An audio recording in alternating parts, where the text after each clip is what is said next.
Oi, meu nome é Vitória e hoje eu vim aqui falar pra vocês um pouquinho sobre a minha revolta, um pouquinho sobre a minha indignação em relação ao que tá acontecendo, né, no Ministério da Educação e o que tá acontecendo em relação ao Enem 2020 em específico. Pra quem não anda acompanhando muito, pra quem não tá muito atualizado, desde o ano passado, o SISU e o Ministério da Educação vêm cometendo erros atrás de erros e o ministro da Educação declarou que simplesmente estava sendo o melhor Enem de todos os anos. Eu não entendi o porquê dele ter falado aquilo, não entendi, não desceu.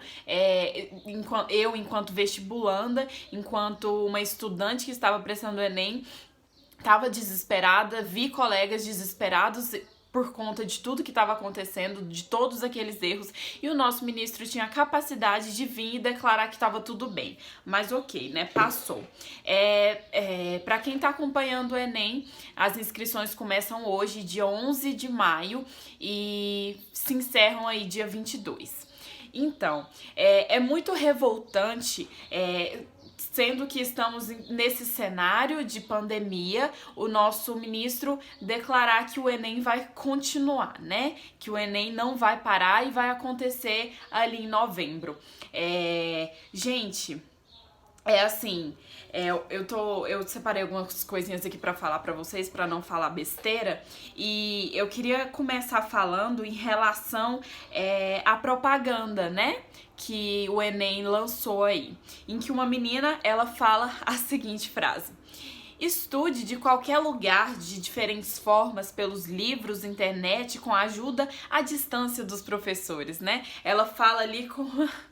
Gente, é tão engraçado porque quem que vai estudar através desses livros, internet e professores EAD? Quem tem acesso. E todos os alunos têm acesso a essa educação? Gente, é tão óbvio que não. Nós somos... o IBGE divulgou há um tempo atrás que 67% das casas brasileiras têm acesso à internet. Ou seja, esses 30%, mais de 60 milhões de pessoas não têm acesso à internet. E aí eles têm coragem, eles têm a cara, não têm vergonha, não têm noção de simplesmente lançar uma propaganda falando pra você estudar da forma que você conseguir, da forma que você tiver como, né? Digamos assim, se vira, estuda, pega aí seus livros, sua internet e vai estudar. Mas quem tem acesso a essa internet? Quem tem? Existe uma palavrinha que é meritocracia e que eu tive a oportunidade de aprender, né? Estudei o ano passado e tive a oportunidade de aprender o que é, mas o nosso ministro, eu acho que ele ainda não aprendeu essa parte, ficou faltando quando ele fez o vestibular e passou aí na USP, né? Provavelmente ele fez a FUVEST, ele não estudou essa parte. E assim... eu queria falar pra vocês um pouquinho mais sobre essa palavra. Pra quem não conhece, pra quem não entende, eu vou dar um exemplo muito prático do que é a meritocracia, tá bom? Sendo nós a sétima nação mais desigual em relação ao desenvolvimento, mais desigual e ele ainda tem coragem de falar umas coisas dessa, né? Mas tudo bem. Gente, a meritocracia, dando um exemplo pra vocês, vamos supor dois grupos de estudantes. A gente tem aqui um grupo e aqui outro. Nesse grupo aqui da minha direita, eu dou livros, internet e professores, como a menina da propaganda falou. E para esse grupo aqui, eu dou um lápis, uma caneta, um papel também, porque assim dá para eles fazerem vários rascunhos, né, e aprender tudo. E aí eu entrego a prova do Enem. E será qual grupo que passou? Será qual grupo que vai passar na prova?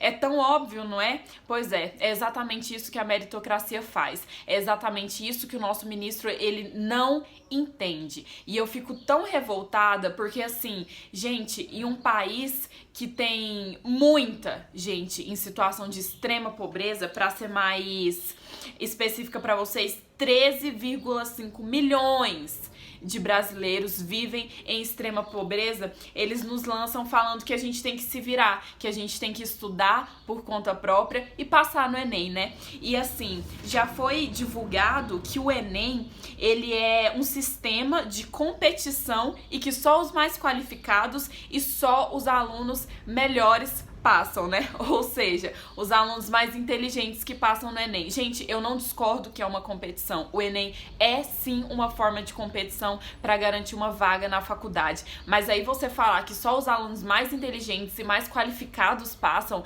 não faz o menor sentido, né? A frase deveria ser: só os alunos com internet, com acesso, com professores EAD, só os alunos que pagam 2.000 por mês numa escola ou em um cursinho que passam. Aí sim, eu concordo.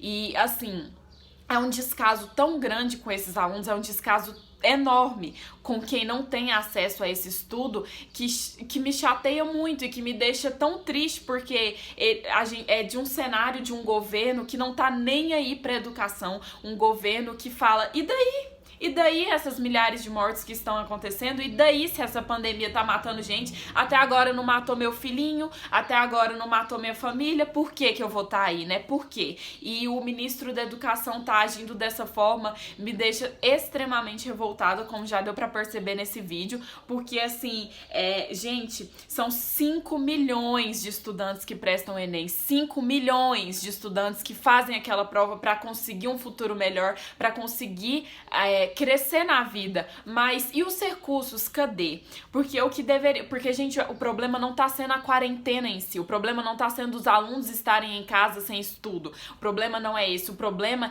é o Ministério da Educação até hoje não ter conseguido fazer uma forma de distribuir esse estudo, de fornecer esses meios para que esses alunos possam estudar, porque assim, o que deveria estar sendo feito, e o nosso ministro ele não entende ou não quer entender, né? Porque se uma pessoa ganha 40 mil por mês, pra que ela vai estar aí para as pessoas que estão em situação de extrema pobreza e recebem aí, sei lá, até 160 reais por mês, não é? Pra que ele vai estar aí? Por que ele ligaria? Não faz o menor sentido, né? Pra ele tá tudo bem, tá tudo certo e vida que segue. Mas não é assim que funciona. Eu creio sim em uma nação de estudantes que lutam por seus direitos, de estudantes que fazem por onde para conseguirem tudo que querem. Eu acredito sim em um futuro melhor e é isso que eu vou sempre pregar, é isso que eu vou sempre ter no meu coração enquanto uma cidadã brasileira estudante que sou. Eu queria falar só mais uma última coisa, que é sobre nós sermos sim a 7ª nação com mais desigualdade social, de desenvolvimento, de tudo, né? Mas o nosso ministro, ele infelizmente ele não entende e eu não sei quando que ele vai passar a entender. Eu espero sim que o nosso governo ele mude ou que ele melhore um pouquinho e que esse e daí para essas milhares de pessoas que estão que estão morrendo, né? E daí, e que isso mude. Simplesmente o que eu mais queria ver acontecendo.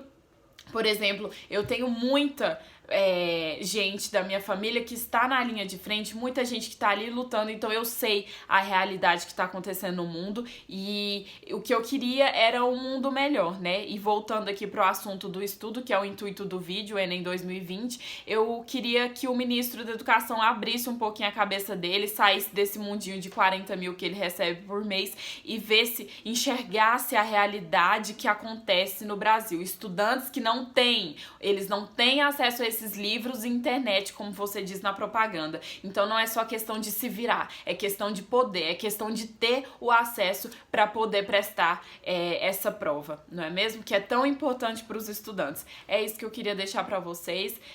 Desculpa aí a minha revolta, desculpa se eu falei alguma asneira, se eu falei alguma coisa que não tá certo. Eu tô aqui para melhorar, eu tô aqui para aprender com vocês também. E é isso que eu deixo para vocês, tá bom? A todos os meus professores, eu me sinto muito grata ao estudo que eu recebi até hoje. Eu tive a oportunidade de ficar uma semana, né, na faculdade só, federal, e eu espero que mais e mais estudantes possam ter essa oportunidade, tá bom? Um beijo!